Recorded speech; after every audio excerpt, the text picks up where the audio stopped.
Goeiemôre broers en susters, baie welkom by ons in die huis van die Here vanoggend, om saam met ons gemeenskap van die Heiliges te verkeer en die woord van die Here te ontvang, en so die week saam met julle te dra.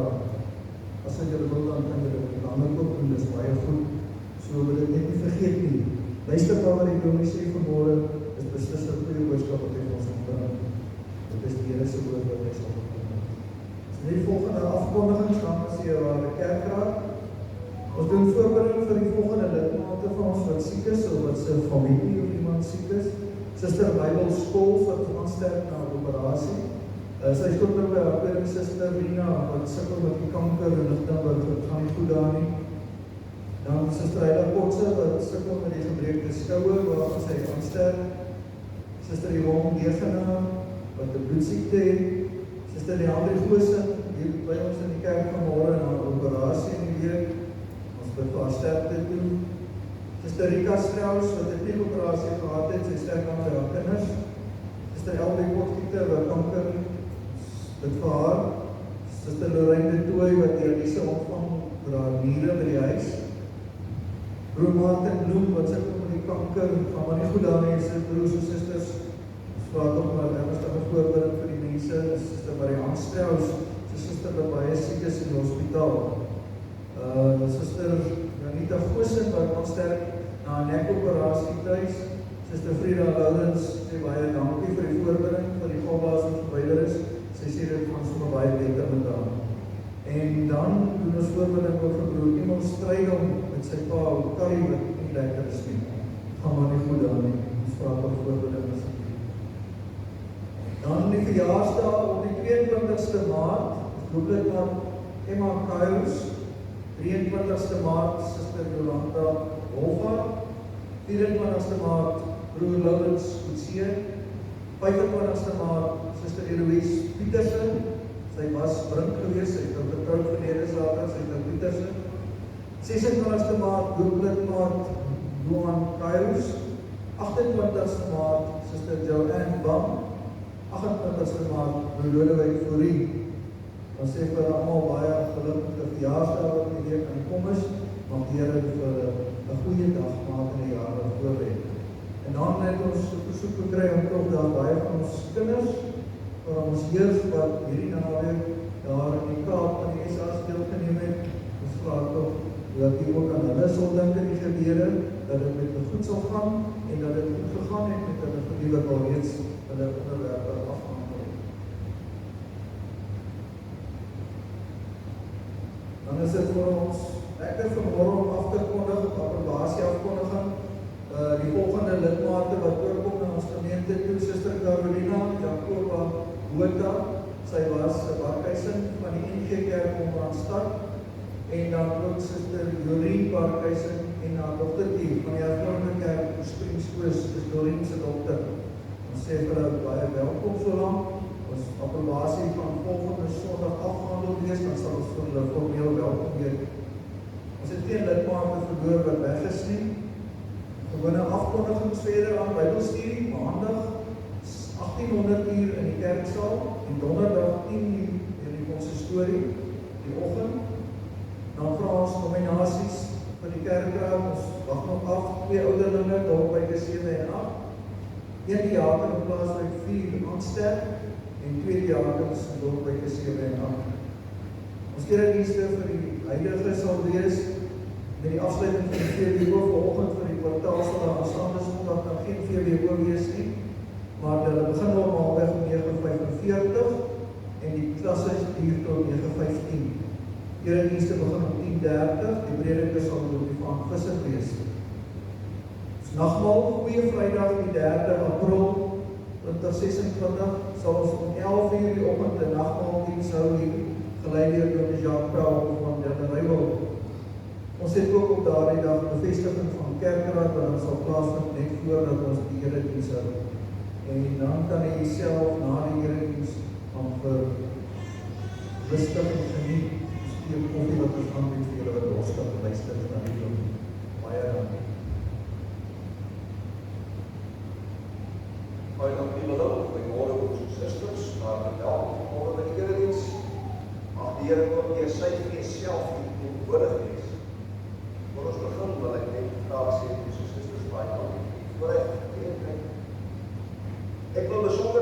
sê vir al die gasvryheid en vriendelikheid wat ek kry wanneer ek oor die mensheid kom op die stadium ons besoek. Die stadium is seker so van 'n kant af, was nou op die rug op gewees.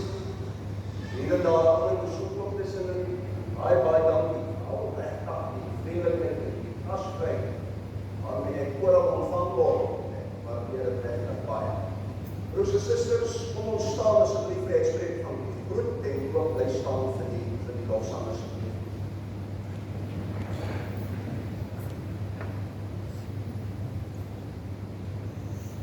Ons begin ons voortsetting en ons einde is in die naam van die Here wat hemel en aarde gemaak het, wat trouw het in die ewigheid en nooit laat vaar die werke van sy hande nie. Amen. Ons lofsang, broers en susters, is Psalm 48, eerste en die 4de vers daarvan.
Die 7de dag het hy gerus en En daarom het die Here dit as gereelde rustdag ingestel en dit geheilig. Eer jou vader en jou moeder, dan sal jy lang bly woon in die land wat die Here jou God vir jou gee. Jy mag nie moord pleeg nie, jy mag nie egbreek pleeg, jy mag nie steel, jy mag nie vals getuienis nie na ander gee nie, jy mag nie iemand anders sy huis begeer nie, jy mag nie sy vrou begeer nie, ook nie slaaf of slavin, wees op 'n donkie of enigiets anders wat aan hom behoort. In 1 Johannes 1 vers 9 staan daar, as ons sondes bely, hy is getrou en regverdig. Hy vergewe ons sondes en reinig ons van alle ongeregtigheid. Om ons belydenis op ons skuld, gesamentlik met die sin van Psalm 66 vers 1.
Ek glo in God die Vader, die Almagtige, die Skepper van die hemel en die aarde, en in Jesus Christus, sy eniggebore Seun, ons Here, wat ontvang is van die Heilige Gees, gebore is uit die Maagd Maria, wat gelei het onder Pontius Pilatus, gekruisig is, gesterf het en begrawe is, en neergedaal het na die hel, wat op die 3de dag weer opgestaan het uit die dode, wat opgevaar het na die hemel en sit aan die regterhand van God, die Almagtige Vader, van waar hy sal kom om te oordeel, die wat nog lewe en die wat reeds gesterf het.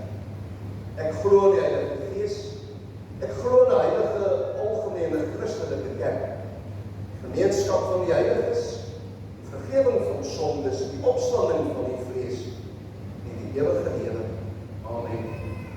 Kom ons sing nou saam van ons heerlike toekoms, broers en susters, en ons sing uit Psalm 212 vers 1 en 3. Amen.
broers en susters,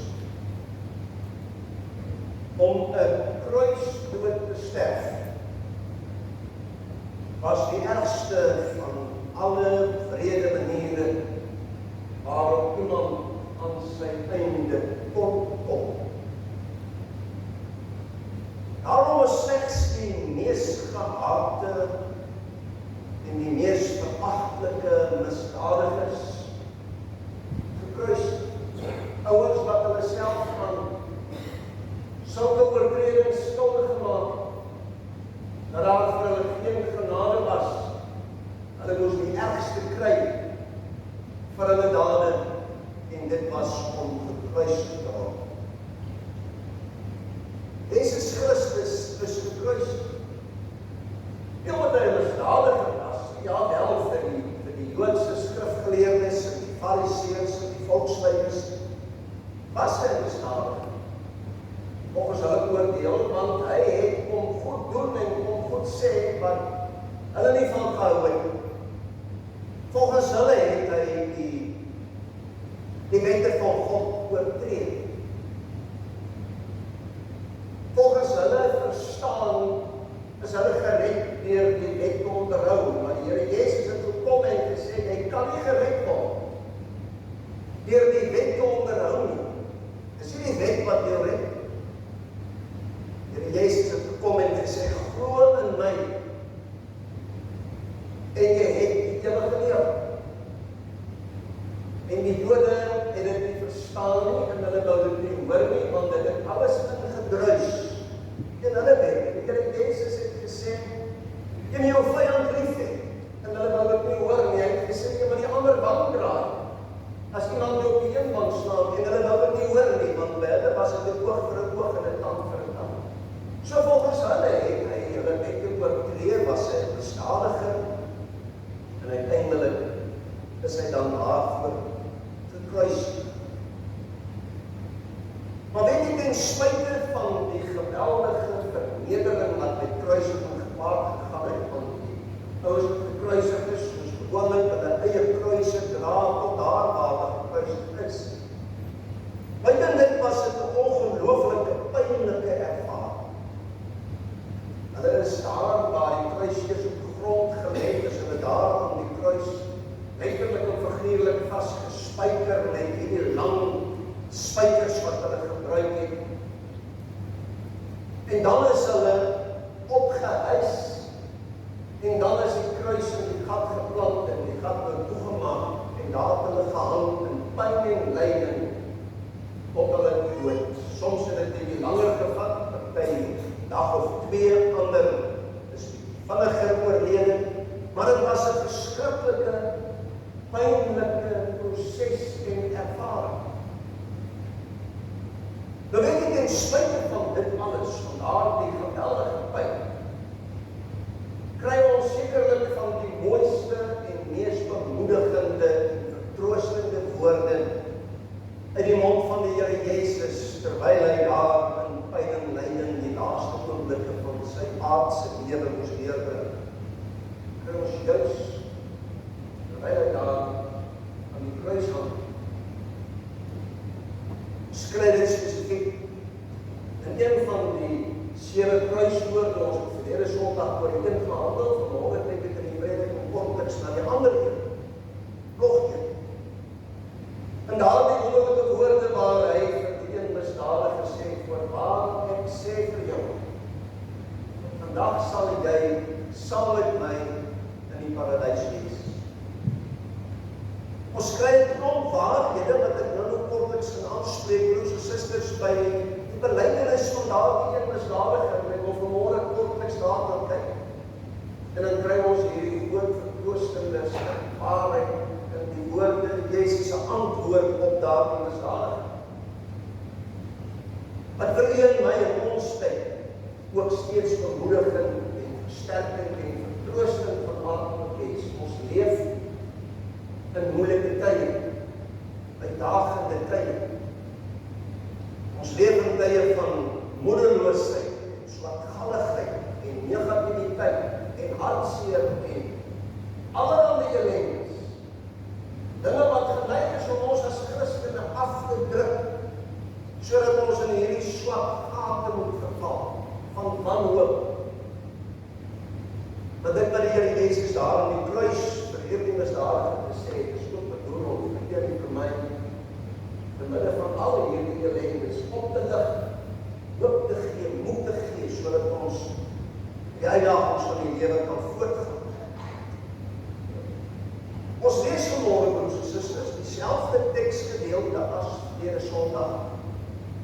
In Lukas 23 vers 32-43, gewoon omdat die spesifieke kruiswoord voorwaarlik sê vir jou, en wat daar volg, alleen in die evangelie van Lukas genoem word, en ook net in hierdie spesifieke gedeelte, wat ook die ander kruiswoord wat in verlede Sondag behandel het, voorkom.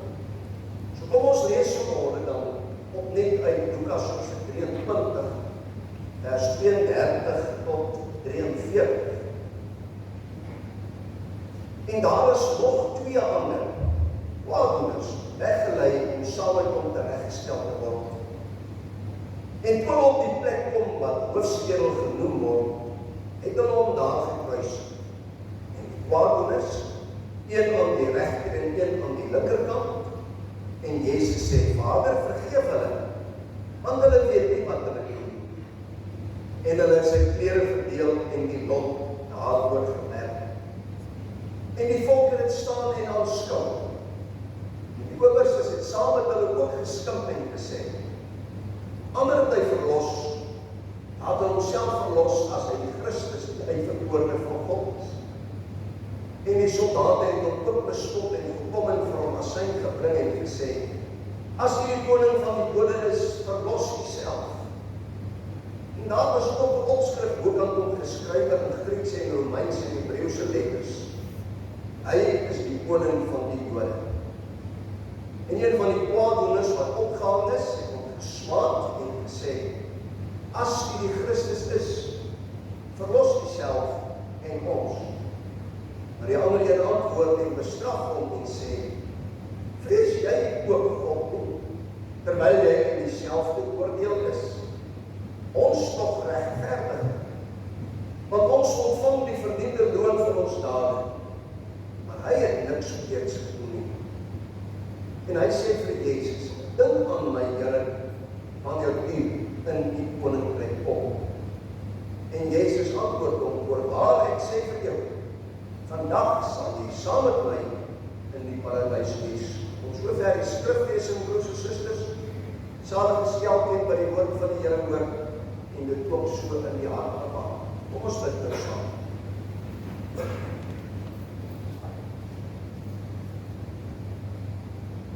Ons Vader wat in die hemel is,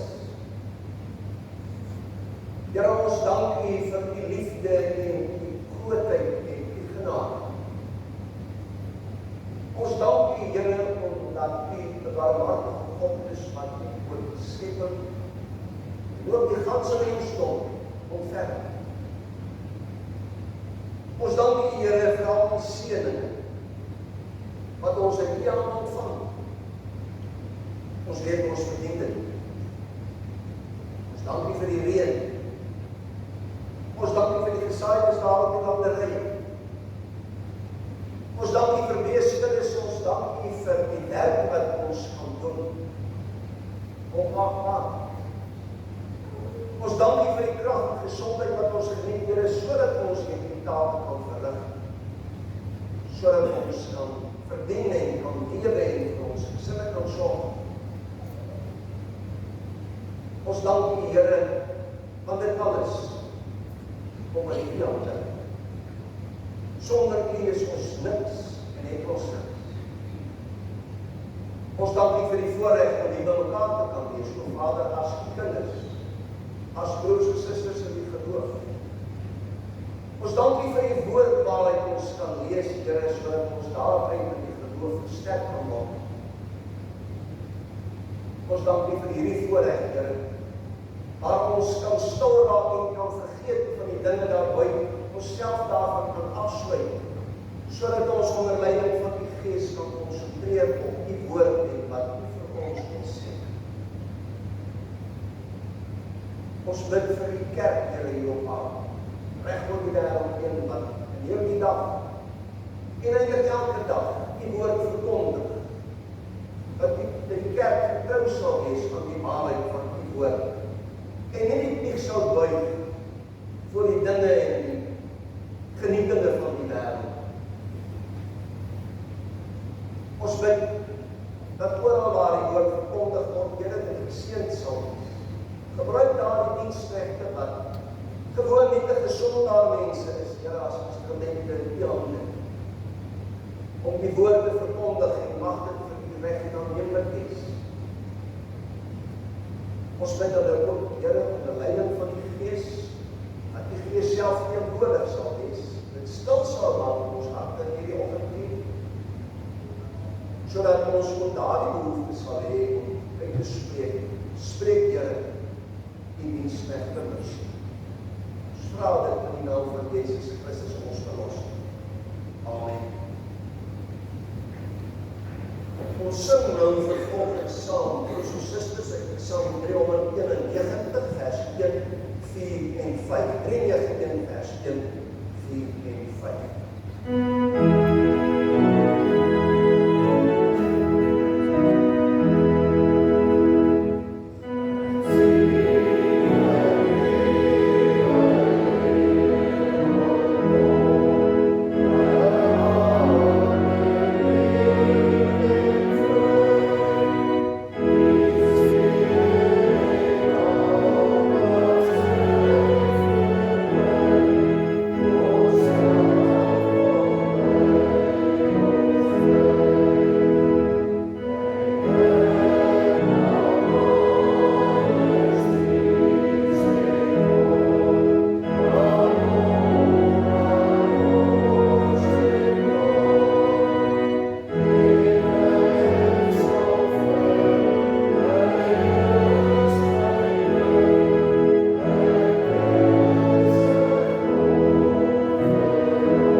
Die Bybel vertel ons nie veel van hierdie twee misdadigers nie, waaroor hulle misdadigers was. Dan weet jy, as ons gaan kyk na die Griekse woord, wat vertaal word in jou vertaling as kwaaddoeners, en in die nuwe vertaling dan ook as misdadigers, dan sien ons daar is verskillende Griekse woorde, wat gebruik kan word om iemand te beskryf wat een of ander reël oortree het, of 'n wet oortree het, of een of ander groot sonde begaan het, of een of ander vorm van misdaad gepleeg het. Maar die Griekse woord wat hier gebruik is, wat hier vertaal is as kwaaddoener of misdadiger, is die sterkste Griekse woord wat gebruik kan word om die erns van die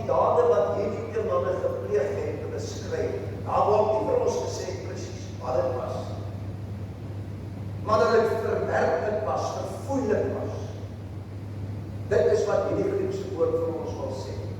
Nie net gewone misdadigers wat binnemal 'n klein oortreding begaan het nie.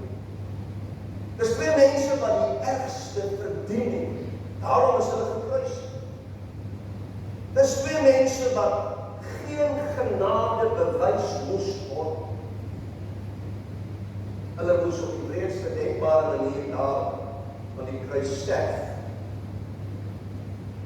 Volgens Matteus en Markus, die ander twee evangelis, het hierdie misdadiger wat Lukas van praat, aanvanklik saam met die ander ene ook vir Jesus bespot. Lukas beskryf net sy inkeer, sy bekering daar aan die kruis. Lukas wys net op die positiewe aspek van daardie man se laaste oomblikke van sy lewe. Maar hier kry ons te doen met 'n mens wat daar aan die kruis hang. Wat aanvanklik saam met die ander misdadiger Jesus bespot het. Maar op 'n sekere punt tot 'n besef gekom het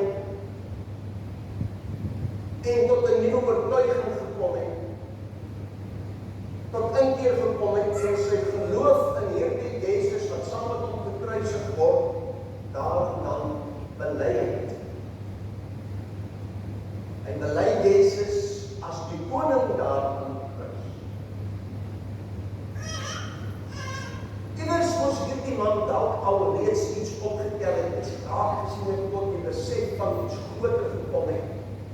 Want die proses is bietjie langer as net daar die paar ure wat vir ons in kort hier in die evangelies beskryf word. Waarskynlik moes hulle dan ook saam met Jesus hulle kruise dra. Waarskynlik het hierdie man in die besonder iets gesien, dalk raak gesien, besef. Die tyd wat hulle daar in die kruise vasgespijker is, Jesus se hantering van die situasie, hoe hy daar reageer het, om dalk diep geraak. Soos wat een van die soldate, weliswaar heel aan die einde, op die ontdekking gekom het en gesê, waarlik hierdie man was die Seun van God. Hier Jesus woord aan die kruis, sy houding, alles wat hy daar gedoen het ook daardie man diep geraak. Hierdie man kom dan nou tot inkeer aan die kruis en is daar. Nie net bely hy Jesus as 'n koning nie, maar hy vat ook die ander misdadiger aan. Hy sê vir hom, het jy dan geen vrees vir God? So hierdie man het letterlik en figuurlik en daar die paar ure aan die kruis, en het ongeveer 6 ure volgens die Bybel daar die kruis gehad. Het hy tot bepaalde insigte gekom rondom God en rondom die Here Jesus. En hy is 'n ongelowige, kom dan tot hierdie ontdekking en hy spreek hierdie ander man aan en hy sê, het jy dan geen vrees vir God? Terselfdertyd sê hy vir hom, ek en jy verdien wat oor ons kom. Hy bely sy skuld daar in die laaste oomblikke van sy lewe. Hy bely sy skuld. Hy sê ons verdien om doodgemaak te word vir wat ons gedoen het. Hy sê, maar hierdie man het niks gedoen nie. Hy is onskuldig.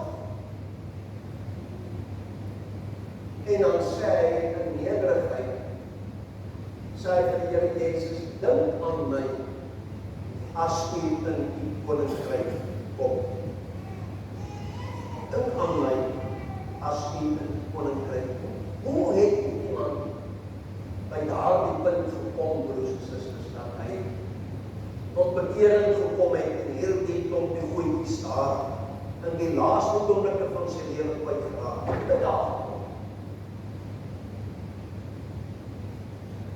Baie mense sal waarskynlik 'n groot bewondering vir hierdie man uitspreek, met reg en met rede kan mense sê. Baie mense kan sê, wow, wat 'n besondere mens. Wat op bekering kom daar aan die kruis in die laaste oomblikke van sy lewe op aarde. Dit moet 'n besondere mens wees.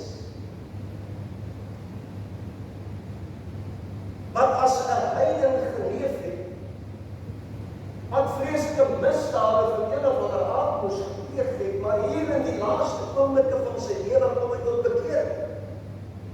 En hy bely sy geloof in die Here Jesus. Dit is inderdaad wonderlik. Maar ons moet ook baie versigtig wees, broers en susters, om net die fokus en die lig op daardie misdadige te laat skyn, daar aan die kruis waar hy tot bekering in Jesus gekom het. Met ander woorde, dat ons hierdie mens wat tot bekering gekom het, oplig, die hande dra as het ware, hom bewonder vir die feit dat hy 'n keuse gemaak het en, soos ons baie keer sê en ook hoor, sy lewe vir Jesus te gee daar op die kruis en sy geloof in Jezus te bely. Daar is 'n bepaalde gevaar in dit. In ons tyd het ek persoonlik al baie mee doen gehad, baie gehoor, mense wat sê, ek is op daardie datum bekeer, daardie datum wedergebore, het al daarna verwys, mense wat vir ons sal sê, as vir alles jy nou iets moet doen, maar dan nie so heeltemal mooi of reg is nie, jy sal sê, maar is jy ooit 'n wedergebore kind van God, want ek is. So al as wat mense baie keer vir jou sê, so op die skouer klop, sê, kyk na my. Ek is bekeer, lees my datum en my dag, en die gebeurtenis. Ek is 'n wedergebore kind van God. Apostel Paulus het gesê, die mens, ek weet niks om te roem nie, al is jy bekeer, al is jy 'n wedergebore kind van God, het jy niks om in jouself te roem nie, want weet jy, en baie mense verstaan dit waarskynlik nie mooi nie, maar selfs die saak van bekering, wedergeboorte, geloof, is geen menslike aksie, menslike saak, menslike keuse nie, sodat baie mense eintlik daarvan maak. Baie mense getuig oor en sê, ek is bekeer, op daardie datum en dag het dit gebeur, en ek het my lewe vir Jezus gegee. En wat ek nou nog gesê, ek het nog altyd 'n bietjie van 'n probleem in die opsig dat mense daarmee vir jou eintlik sê, kyk na my. Ek het al baie gesê, dit lyk soms op daar trappe van gelowiges is. Sommige ouens geloof het, ons kyk so af op hulle neer, is hier onderlands, en die ou wat kan sê, ek het myself bekeer, hier is my datum. En die ou wat kan sê, ek is 'n wedergebore kind van God, daar is my geleentheid, dat ek my lewe vir Here gegee, is so 'n bietjie bo op ons aan. Die beter kwaliteit Christen. En skryf soms, en dit mag 'n verkeerde ding wees, maar mens skryf soms daar die ander. En dis alles waarom dit. Ek sê weer, voor ek vir 'n paar teksverse gee. Dis nie vir die mens om op so iets te doen nie. Alleen hier aan God. Here God, en ek gaan nou daar terugkom, die Here God het aan daardie misdadige aan die kruis, genade bewys. Want ek het doen met hom gaan, daar aan die kruis. Hy moes hier die woorde spreek, sodat ek, en hy sal jaar later, met mekaar daaroor kan gesels. Hy was 'n instrument in die hande van die Here God. God het daar beskik en besluit, hy gaan hierdie man tot inkeer bring. Nee. Die belangrike ding is om in die gees van God, wat in jou werk, te weerstaan. Dis baie keer die probleem in ons tyd. Ons het baie Christen gelowiges wat sê ek is 'n Christen, maar die lewe getuig nie daarvan. So mens weerstaan die werking van die gees van God. So mens leef nie die lewe van 'n bekeerde nie, want dit weerspreek dit wat die gees in jou hart en in jou lewe vir jou wil doen en net jou wil doen. Kom ek lees hier 'n paar tekste hier. In Johannes 6, vers 44, is 'n baie duidelike bewys daarvan. Die Here Jesus self praat hier en hy sê, niemand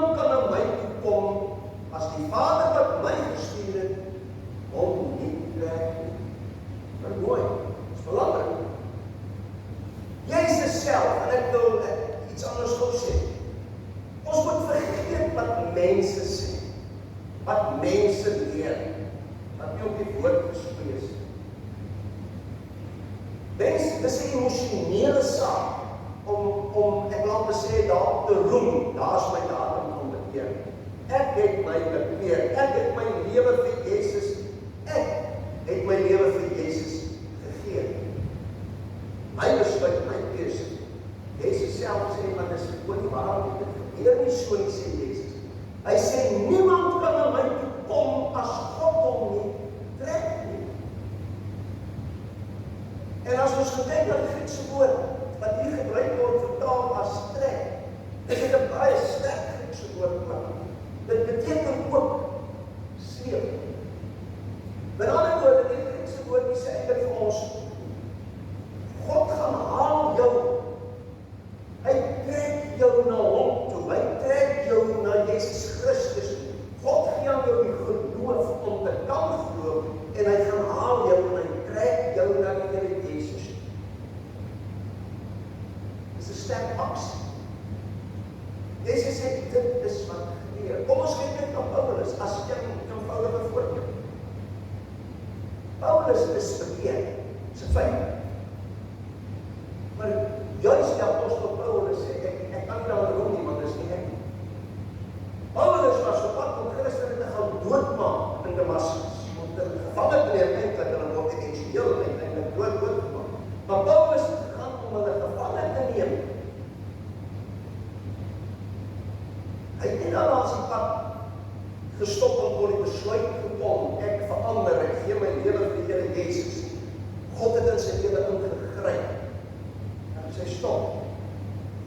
En God het met hom gepraat, die Here Jesus self, as God het met hom gepraat, en hy het hom gesê, dis vir my wat jy vervolg, Paulus. Want God het Paulus 'n plan gehad. Soos met die man aan die kruis, hy word misdadig. Hy het met hom 'n plan gehad, hy het vir Paulus gesê, gaan, en Paulus het die grootste verkondiger van die evangelie van Jesus Christus geword. Paulus het homself nie bekeer nie, hy het nie sy keuse gemaak. God het vir hom keuse gemaak. En in hom gewerk, en Paulus het nie die Gees van God weerstaan nie, om beskikbaar gestel aan die Heilige Gees, en Paulus het lewe dramaties verander. Daarom by die apostel Paulus, elke keer as hy daaroor praat, sê hy, sien ek roem nie daarin nie. Ek roem in God, want hy my gaan haal. Hy gebruik my as instrument. Romeine 3 vers 10 tot 12, sê die apostel Paulus, hy skryf, hy sê, daar is niemand regverdig nie, selfs nie een mens op aarde nie sy. En hoor mooi wat sê Paulus volgende, hy sê, daar is niemand wat verstandig is nie, daar is niemand wat God soek nie. Paulus sê die mense natuurlike geneiging, almal van ons wat die mens in die algemeen. Ons geneigheid is weg van God af. Ons sondaar natuur is ongehoorsaamheid aan die Here, is my eie wou, my eie lewe, ek neem my besluit. Nou sê Paulus juist dit, hy sê ja, want niemand soek na God nie. En dan gaan hy aan en dan sê hulle het almal afgewyk, saam met hulle ontaard. Daar is niemand wat goed doen nie, daar is selfs nie een nie. Niemand wat goed doen nie, sê Paulus, as hy homself in. Ons leef weg van die Here af. Daar die bekende lied van Oosloop, die gebed wat sê, gaan haal my Here waar ek verdwaal. Gaan haal my. Want ek die mens verdwaal, ek loop allerlei paai. Kom haal my asseblief as ek verdwaal. En dis presies wat hier beskryf word. En dan die laaste vers wat hier bekend lig, van Lydia, in 16 vers 14, skryf, waar haar geskrywe, die Here het haar hart geopen, om ag te gee op wat deur Paulus gesê is. Die Here het Lydia se hart geopen, om ag te staan wat Paulus gesê het, en dan om gehoorsaam te wees aan die Gees wat in haar werk. Want die woord sê vir ons, dis die Gees van God self, God wat geloof in ons werk, in ons vet, sodat ons kan glo. Anders kan ons nooit glo.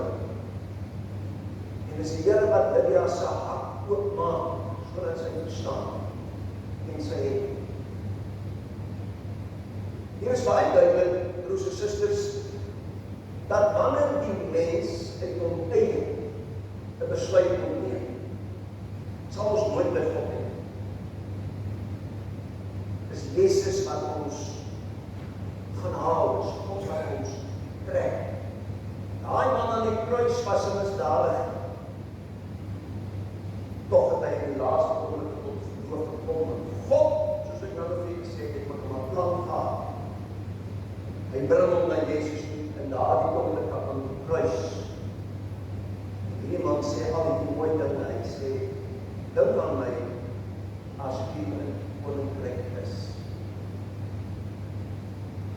Aan God die lof en die eer, hierdie man wat op 'n eer daar in die kruis kom, hy het so gewillig besluit. Johannes Calvin, die kerkhervormer, broers en susters, die gebruik hierdie gebeure, hierdie woorde van hierdie misdadiger en Jesus se antwoord daarop. Deur te sê, hierdie is sekerlik die mooiste en die beste voorbeeld daarvan, dat goeie werke jou nie kan red, maar alleen, soos wat ons reformatoriese die solas is, geloof alleen, genade alleen, Christus alleen. Calvin sê, hier is 'n wonderlike voorbeeld daar. Hy verwys na daai man wat aan die kruis hang. Weet jy, as ons na daai man kyk, hy was nie gedoop nie. Hy was nie besny nie. Hy was nie 'n kerklidmaat nie. Hy was nie eens 'n gelowige nie. Totdat hy daar aan die kruis gehang het. Hy het nie kans gehad om reg te maak wat hy verkeerd gemaak het. Hy kon nie eendag onder belofte maak en sê, vergewe my ouens, gee my net kans, ek sal daar reg maak. Dis sy laaste oomblikke in sy lewe daar. En tog sê die Here Jesus vir hom, vandag sal jy saam met my in die paradys wees. Want God het hierdie man tot geloof gelei daar in die kruis, tot insig gebring, tot bekering gelei aan die kruis, sodat hy sy lewe aan die Jesus vir die rukkie wat Paulus kon sê, dink aan my as jy in die koninkryk is. Hy besef, hierdie Jesus het iets meer. Sy koninkryk is nie 'n aardse koninkryk, dis nie van hierdie lewe nie. Daarom sê hy, dink aan my, wanneer jy in die koninkryk is. Net soos wat, toe Jesus vir sy disippels vra, wie sê julle wie is ek? En Petrus sê, wie is die Christus, die seun van die lewende God? Toe sê Jesus vir hom, salig is jy die seun van Jona, Simon. Dis nie aan jou deur 'n mens openbaar nie, maar deur God self. Hy het vir jou hierdie belydenis in jou mond en in jou hart gegee. Net so hierdie man aan die kruis is deur God tot inkeer gebring, tot bekering gelei, om te sê, wat hy sê. Hierdie man kom te besef. Die Jesus sê, 'n ander koninkryk, ek wil deel daarvan wees. En dan hierdie belydenis. Weet jy, ek gaan dit weer sê, want dit is belangrik dat ons dit moet raak sien. Baie keer dink mense ons, en dis ook belangrik is, net solank ek aan die kerk behoort. Net solank ek iewers op 'n register ingeskryf is, ek hoef nie eens kerk te gaan nie. Net solank ek aan die kerk behoort, is ek gered. Kerklidmaatskap beteken uiteindelik niks. As jy nie as 'n bekeerde vir Jesus Christus in dankbare gehoorsaamheid leef en jou lewe aan hom wy, beteken dit niks. Ons sien dit aan die kruis. Daarom sê ons, baie kerke sê, as jy nie gedoop is nie, sal jy nie gered word. Dan die reformatoriese antwoord daarop is eenvoudig, dis nie waar. Hierdie man was nie gedoop. Jezus het nie vir hom, toe hy sê, dink aan my as jy die koninkryk is, hy sê, maar wag 'n bietjie. Is jy gedoop? Kan jy in tale spreek? Is jy besny? Het jy die wet nagekom? Hoort jy aan 'n kerk? Niks van dit. Jezus sê, op grond van sy geloof wat hy daar uitgespreek, daar sal jy saam met my in die paradys wees. Genade alleen, geloof alleen. Die tweede belangrike ding hierby, hierdie woorde van die Here Jesus, hy sê, vandag sal jy saam in die paradys wees. Daar is kerke soos die Romeinse kerk, wat voel een van die sielerus, hulle praat ook van die vage vier. Die ouers het nou so bietjie meer sonde gedoen as die ander, hulle gaan eers vage vier, hulle word daar met die gelouter en gebraai, tot hulle daar in die vage vier tot inkeer kom, en dan gaan hulle hemel. En baie ander sê, nee, as jy dood is jy eers in 'n sielerus van totale onbewustelikheid. En eers as Jesus weerkom, dan verander alles. Johannes 12:5 maak dit nie die kerk hervorming as dit gesê, maar dis nie waar nie. Hier sê die woord van God, Jesus self sê, vandag sal jy saam met my in die paradys wees. Die paradys is nou nie Adam en Eva se paradys nie. Onthou wat hier gebeur het. Jezus het die skade wat Adam en Eva in die paradys gedoen het reggestel hier aan die kruis. Hulle het die paradys ontsuur met hul ongehoorsaamheid en wat meer is, God het hulle uit die paradys uitgestuur, uit sy vredevolle teenwoordigheid. Daar was rus en vrede en harmonie in die paradys, tot hulle ongehoorsaam was. En hulle is van God se teenwoordigheid, sy vredevolle teenwoordigheid ontneem in die paradys uitgestuur.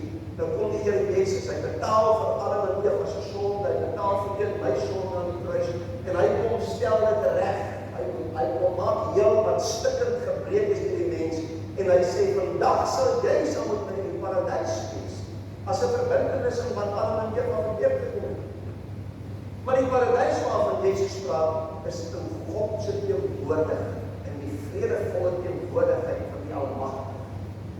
Paradys in hierdie verstaan, in hierdie verband en konteks beteken ewige rus, ewige vrede in die teenwoordigheid van God.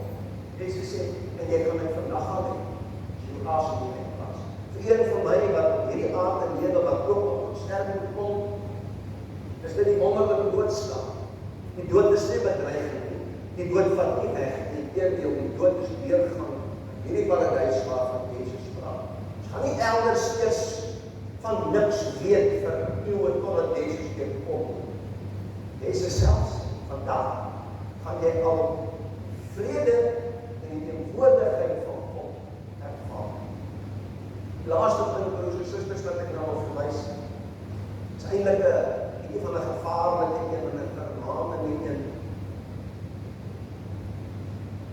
Baie mense, veral die jong mense moet dit nooit hoor.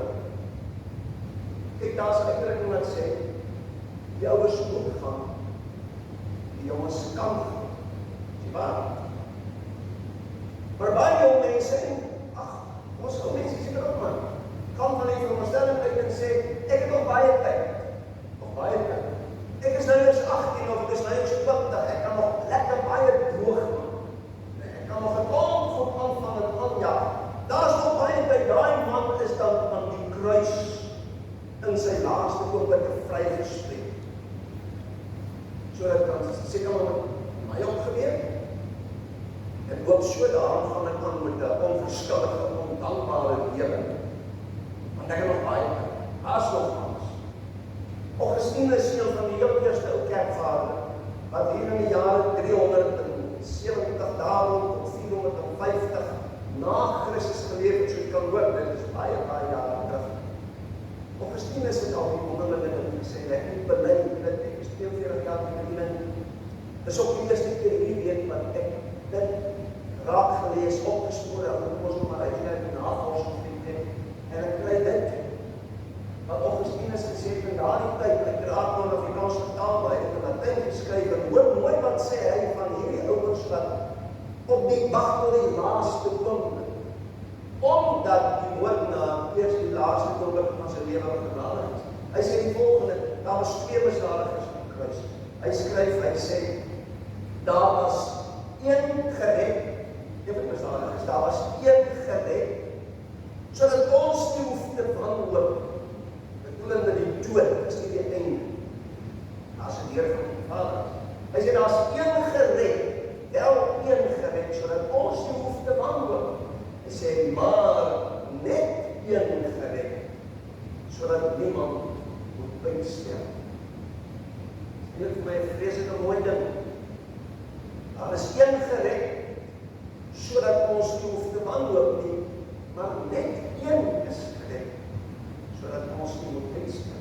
Bedoeling, wat ek nou vir u probeer sê, God het daardie man aan die kruis tot bekering gelei, met 'n doel hy word gebruik, en hy het, en daardie man is gered. En die bedoeling daarvan was onder andere, sodat u en ek moet besef en weet, ons moet nie met tyd speel nie. Ons moet nie met ons lewens speel nie. Die apostel Paulus het gesê, vir my is die lewe Christus. Die sterfenis. Die lewe is Christus. Ek moet nie wag vir Christus om 'n werklikheid om my lewe te lees. Die dag as ek besterf het, of as daar 'n ernstige motorongeluk het, 'n dag doorgemaak en ek was 'n motorongeluk en ek lê daar in die hospitaal en die dokter sê ek het nie hoop vir jou nie. Dan sê Jesus asseblief, wees my genadig soos die man aan die kruis. En miskien sê dit mag nie so wees. Paulus sê, my lewe is Christus. Ons moet lewe vir die Here Jesus Christus. Mag God gee, broers en susters, dat hierdie wonderlike gebeure ten spyte van die seer en die pyn en al die lyding wat mense teëgemaak. Vir een vir my bemoediging, maar ook 'n oproep is. Bemoediging en versterking. Die dood is nie vir ons bedreiging. En die oproep om nie uitstel. Mag God ook deur sy Gees in elkeen van ons hart so manier werk dat ons die Gees nie weerstaan nie. Ons elke dag ons lewens aan die Here Jesus Christus wy. Amen. Kom ons dank nou saam.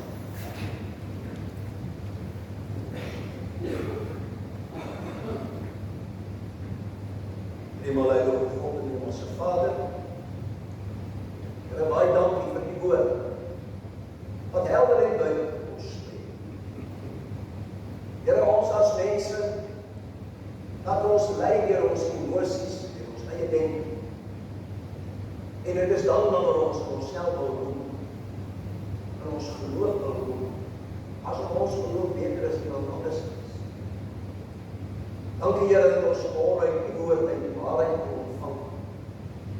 Dat nie van ons glo omdat ons beoudelik is. Ons glo omdat nie in ons harte deur die werking van die Gees vir ons geloof gewek het. Ons glo omdat U ons deur die geloof gebring het. Ons is bekeer, Here, omdat U deur die Gees in ons harte werk. Geen en tog dat ons die bekering sal uitleef. En dat ons elke dag opnuut sal bekeer, terugkeer na U deur die werking van die Gees. Ons erken en bely dat ons nietig en sondig is, dat ons nie die liefde en vrede verdien nie. Maar dankie dat U Seun Jesus vir ons sondes aan die kruis betaal het, sodat ons vrygespreek kan word. Gebruik ons as instrumente aan die Here om ook hierdie boodskap uit te dra na die wêreld en buite. Ons bid Here dat U met ons sal wees in die res van die week. Moet bewaar ons en as dit U wil is, kan ons volgende Sondag weer hier by mekaar. Dankie vir al die seëninge, Here. Geef vir ons hierdie week as dit U wil is, die Hemelse Vader en al die ander dinge wat ons nodig het. Lewe en oorleef. Ons is vir alles ja. Vergeef ons met 'n gevuldige sondes, ons vra dit in die naam van Jesus Christus ons verlosser. Amen.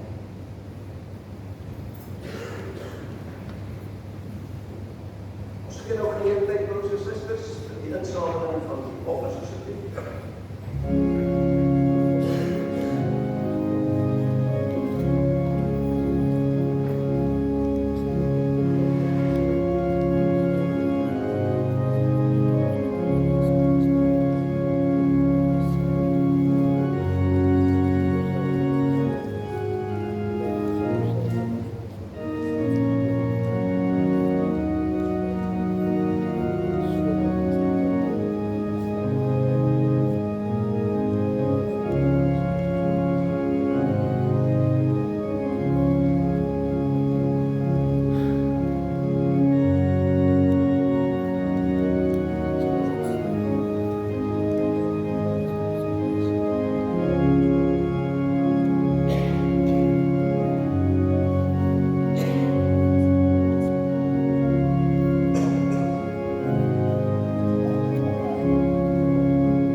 288, eerste en die derde vers geskryf.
Vader, gemeenskap van die Heilige